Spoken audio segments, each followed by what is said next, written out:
আসসালামু আলাইকুম বন্ধুরা, কেমন আছেন আপনারা সবাই? আশা করি আপনারা সবাই ভালো আছেন, আমিও ভালো আছি। তো আজকে শুরু করলাম আমার রান্না বাড়া। দেখেন আমি কি কি রান্না করি আর কি কি কাজ করি। তো আশা করি আমার ভিডিওটা দেখতে থাকেন, আমার সঙ্গেই থাকেন। পাট শাক বাছতেছি, পাট শাক দিয়ে পাটের শাকের ডাল রান্না করব। তো বন্ধুরা, আমার ভিডিওটা যদি ভালো লাগে প্লিজ আপনারা একটা লাইক, একটা কমেন্ট, একটু শেয়ার করে দিন, পারলে আমার চ্যানেলটা সাবস্ক্রাইব করে দিন। যাই হোক, তো এখন আমি পাট শাক বেছে নিচ্ছি। পাট শাক দিয়ে মুসুরি ডাল রান্না করব। আমার সঙ্গে থাকুন, দেখুন আমি কীভাবে রান্না করি।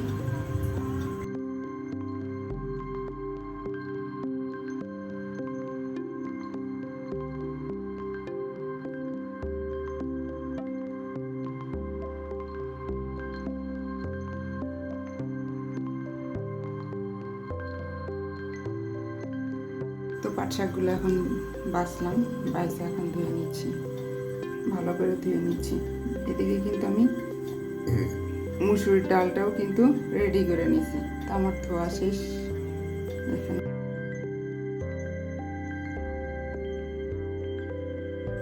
এই যে পানি গরম করে নিছি। আমি গরম পানির ভিতরে মুসুরি ডাল দিই সবসময়, কারণ তাতে দ্রুত মুসুরি ডালটা ফোটে। তো আগে গরম পানি করে নিছি, এটার ভিতর ডাল ধোয়ার দিয়ে আমি দেখেছি ডাল দিয়ে দিচ্ছি।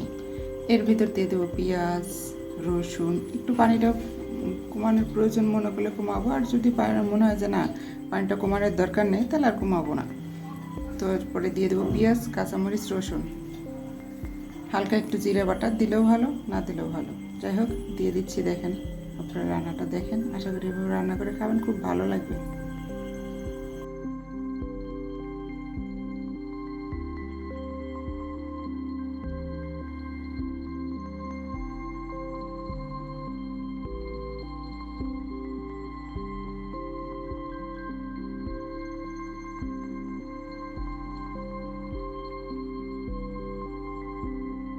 তো ডালটা ঘুটনি দিয়ে আমি ঘুটে নিচ্ছি ভালো করে, একদম মোলাম করে ঘুটে নেব। স্বাভাবিক ডাল যেমনি রান্না করে ঠিক ওইভাবেই, কিন্তু এটা হলো পাট। পাটের শাকটা কখন দিতে হবে? পাটের শাকটা একটু ফুটে গেলে, মানে একটু সেদ্ধ হলে, কখন কতটুকু টাইম সেদ্ধ হলে ভালো লাগে খাতে, মানে খাবারটা খেতেও অনেকটা মজা। আমি কখনো খাইনি পাটের শাক ডাল, কিন্তু আমি রান্না করে খাই দেখি না, খুবই টেস্ট, খুবই টেস্ট। আপনারা খায় দেখেন আমি কীভাবে রান্না করি। আপনারা পুরো ভিডিওটা দেখতে থাকেন আমার সঙ্গে, আশা করি রান্না করে খাবেন, ভালো লাগবে।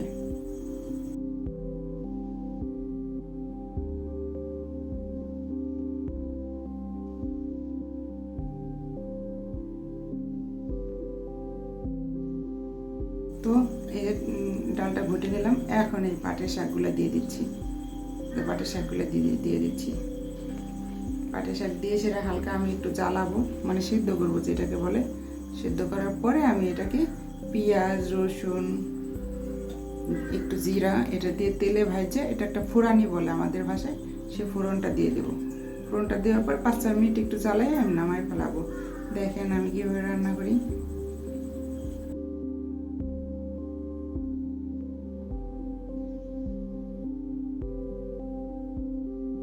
এই যে বলছিলাম যে পেঁয়াজ ভাজবো, পেঁয়াজ ফোড়ন দিব, এই যে আমি ফোড়ন দিচ্ছি। দেখেন আমি কীভাবে ফোড়ন দিচ্ছি, কীভাবে ডালটা রান্না করি। এভাবে রান্না করে খেয়ে দেখেন, খুব ভালো লাগবে।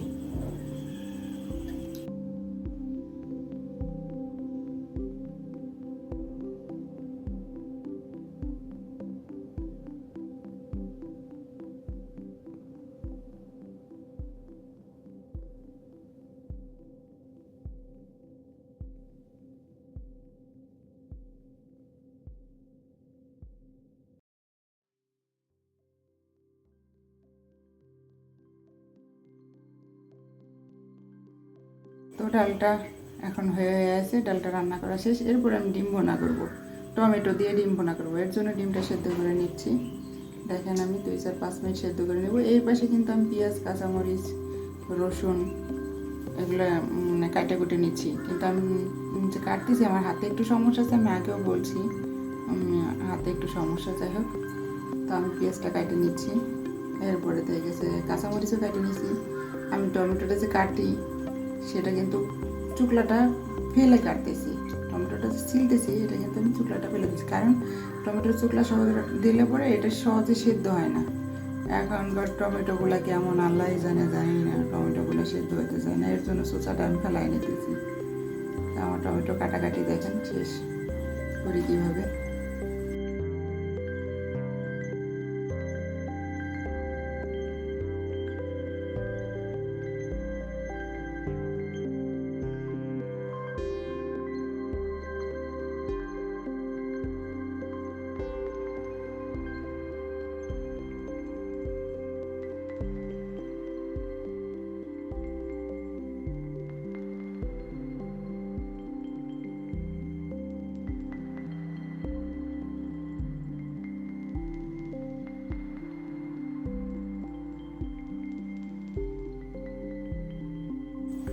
তো এই যে টমেটো কাটলাম, এরপর আমি রসুন বাটবো, একটু পেঁয়াজ বাটা দেব।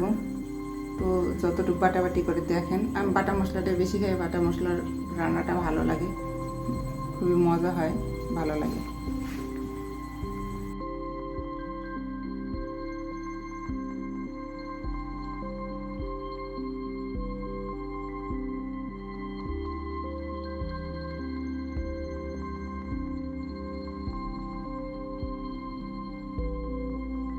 আমি কিন্তু এই রসুনের সঙ্গে সঙ্গে পেঁয়াজটা বাইটে নিছি, কিন্তু সেটা আপনাদের দেখানো হয় নাই, কিন্তু পেঁয়াজটা বাইটে নিয়ে রান্না করলে বেশি ভালো হয়। যাই হোক, আমি কিন্তু যেতে ডিমটা সেদ্ধ করে রাখছিলাম, এটাকে খোসা ছাড়িয়ে এনেছি, তারপরে শুকনো মরিচের গুঁড়া, হলুদের গুঁড়া, লবণ দিয়ে মাখায় এখন এই তেলে ভাজে নিলাম। তো ভাজে নিছি, এই যে দেখেন আমি পেঁয়াজটা বাইটে নিয়েছিলাম। কেন বাইটে নিয়েছিলাম? পেঁয়াজটা যাতে ডিমের ভিতরে পুরোপুরি আঠালো আঠালো একটা ভুনা, অরিজিনাল যেটা ভুনা, ওই ভুনাটাই হয়। তো দেখেন আমি কীভাবে রান্না করি। এই পেঁয়াজের সাথে একটু রসুনও কিন্তু দিয়ে দেবো, হালকা একটু আদা দিয়ে দেবো, টমেটো দিয়ে দেবো, কাঁচামরিচ দিয়ে দেবো, ধনিয়া গুঁড়ো দিয়ে দেবো, অল্প অল্প পরিমাণ মতো স্বাদ মতো লবণ দিয়ে সেটা মশলাটাকে আমি কষায় নেব। কষায় নেওয়ার পরে পরিমাণ মতো আমি পানি দেবো। পরিমাণ মতো পানি দেওয়ার পরে আমি ডিমটা দিয়ে দেবো। পরে 2, 4, 5, 10 মিনিট ডিমটা জ্বালানোর পরে আমি নামাই ফেলাবো। তারপর আপনারা আমার সঙ্গে থাকেন, দেখেন আমি কীভাবে রান্নাটা করি। আশা করি এইভাবে ডিম ভুনা খায় দেখবেন, খুব ভালো লাগবে।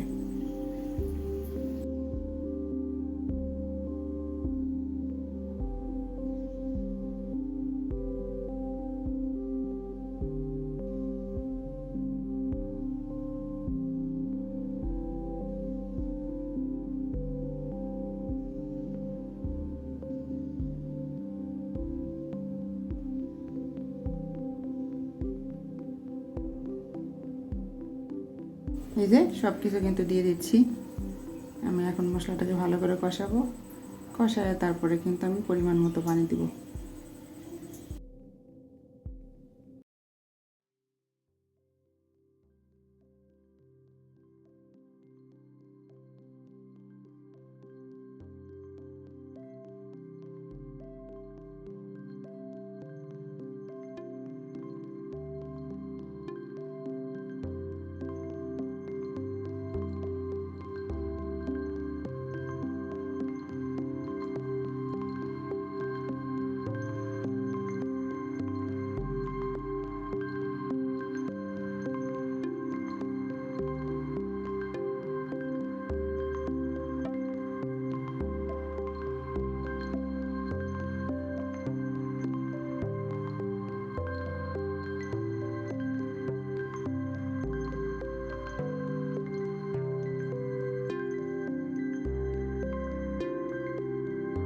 পরিমাণ মতো পানি দিয়ে দিচ্ছি।